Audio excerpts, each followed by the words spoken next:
নমস্কার, আমি রাজশ্রী। আমার বং জানাসি ফ্যামিলিতে তোমাদের সবাইকে জানাই ওয়েলকাম। আজ ছিল মঙ্গলবার আর রবিবার কী করেছেন আপনারা তো দেখেইছেন। তারপরে সোমবারে অনেক ব্যস্ততার মধ্যে আমার কেটেছে। তো মঙ্গলবার সকালবেলা স্নান টান করে এসেছি, পুজো দিয়ে এসেছি আজকে বজরংবলী মন্দিরে। তারপর স্কুল যেতে হবে। তো তার আগে আমাকে এই পদ্ম ফুলটা কিনে দিয়েছে সঞ্জিত। তো সেটাকে এখন বাটিতে রাখার আর কি ব্যবস্থা করছি। তো প্রথমে আমি ভাঁজ করে রাখলাম, দেখলাম ভালো লাগছে না, তারপর খুলেই রাখলাম আর কি। তারপরে স্কুল চলে গেছিলাম। স্কুল থেকে এসে বিকালবেলা এসে সেরকমভাবে কিছু খাইনি। স্কুলে দুটো বিস্কুট নিয়ে গেছিলাম। যাই হোক, তো বিকালবেলা এসে ভাবলাম যে খাবার করি, মানে রাতের খাবারটা আর কি রেডি করি। তো ভাত খাবো না ভাবলাম, তাই একটু পরোটা করব ভেবেছিলাম। তো যাই হোক, প্রথমে আগে দুধটাকে ফাটিয়ে নিলাম ভিনিগার দিয়ে, আর তারপরে আলু কেটে নিলাম, টমেটো, লঙ্কা, আদা ঘষে নিয়েছি। তারপর ছানাটা করে ছানাটাকে নুন, চিনি, হলুদ দিয়ে একটু মানে ভালো করে ডলে ডলে মেখে নিলাম। কারণ কি, ভেবেছি ছানার কোপ্তাকারি করব।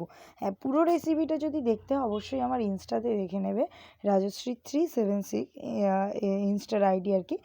তো এখন কী সুন্দর করে টকবক হয়ে মানে কী সুন্দর ফুলেছে ছানার বড়াগুলো।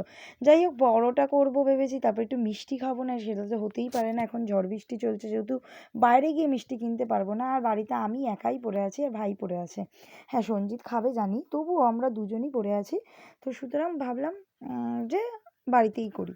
তো যাই হোক, ছানার তরকারিতে মানে কমপ্লিট করা, তারপরে চা নিলাম। আর বিকালবেলা নেমেছে একদম জোরো হাওয়া, বৃষ্টি, সব কিছু। তাই দুজনে মিলে, তো ব্যালকনি নেই যেহেতু, সেই জন্য ছাদের পাড়টাই বসলাম, বসে এনজয় করছিলাম।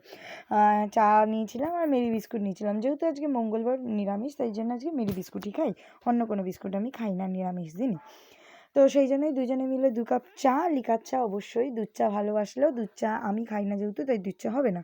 তো প্রচণ্ড পরিমাণে ঝড় বৃষ্টি সব হচ্ছিলো, দেখতে বেশ ভালো লাগছিলো। ঠান্ডা ঠান্ডা বৃষ্টির ওয়েদার, অল্প অল্প বৃষ্টির ছিটা আসছিলো। আর ওই পাশের যে গাছটা দেখছেন কি বীভৎস পরিমাণে দুলছিল। তারপরে এখানে গান চালিয়ে একটু ভাইবসটাই অন্যরকম করেছিলাম। এগুলো আলাদাই একটা ভাইবস ছিল। তো যাই হোক, এই এত মানে ঝড় বৃষ্টিতেও দেখুন বিদ্যুৎ চমকালে তারপরে সঞ্জিতকে একটু আলো আলো দেখতে লাগছে, নাহলে সেটুখানিও দেখতে লাগছে না। কী আর বলবো, উফ, ওর সাথে থেকে থেকে আমি কালো হয়ে যাচ্ছি। এটা আমার কষ্ট একটা মনের ভিতর। যাই হোক, সুন্দরভাবে আমি গান করছিলাম আর সুন্দরভাবে প্রকৃতিকে এনজয় করছিলাম, যেটা আমার খুব ভালো লাগছিলো। আর আজকে আমি অনেক দিন পর এই এত সুন্দর ঝড় বৃষ্টিতে মানে আর কি স্বচক্ষে দেখলাম, ভাল লাগছিলো। আগের দিন ঘুমিয়ে পড়েছিলাম সোমবার দিনকে, প্রচণ্ড পরিমাণে এত ঘুম পাচ্ছিলো যে আমি অত ঝড় বৃষ্টিতে ঘুমাচ্ছিলাম পড়ে পড়ে।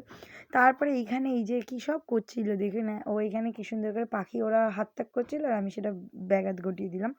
তারপর রাত্রিবেলা এলাম, এসে মিষ্টি আলুটা ভালো করে চটকে এখন ল্যাংচার শেপ দেবো। প্রথমে ভাবলাম যে লেডিকেনি করি, তারপর ভাবলাম না, ল্যাংচা করি। আমি প্রায় 3 বছর পর আজকে মিষ্টি আলু দিয়ে ল্যাংচা তৈরি করছিলাম। আর এখানে ডাল বেটেছিলাম একটু খাবো বলে, কিন্তু অনেকটা পাতলা হয়ে গেছিলো, তাই ওই ডাল বাটাটা দিয়েই ময়দা মেখে নিয়েছিলাম। আর ছানার জলটা ছিল, এগুলো দিয়েই সুন্দর করে ময়দা মেখে রেখে দিয়েছিলাম। তারপর পরোটা করবো রাত্রিবেলা গরম গরম।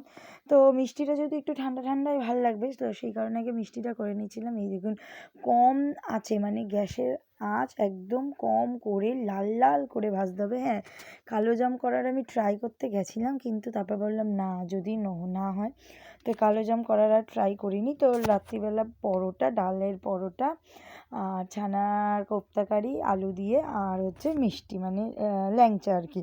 তো সত্যিই 3টে খেতে খুব ভালো হয়েছিল, কিন্তু আমার ভাই বললো যে পরোটাগুলো একটু শক্ত হয়ে গেছিলো। আমার কেন জানি না রুটি লুচির থেকে পরোটা শক্ত হয়ে যায়। যাই হোক, খেতে তো খুবই ভালো হয়েছিল। ভালো থাকবেন, সুস্থ থাকবেন, রাধে রাধে।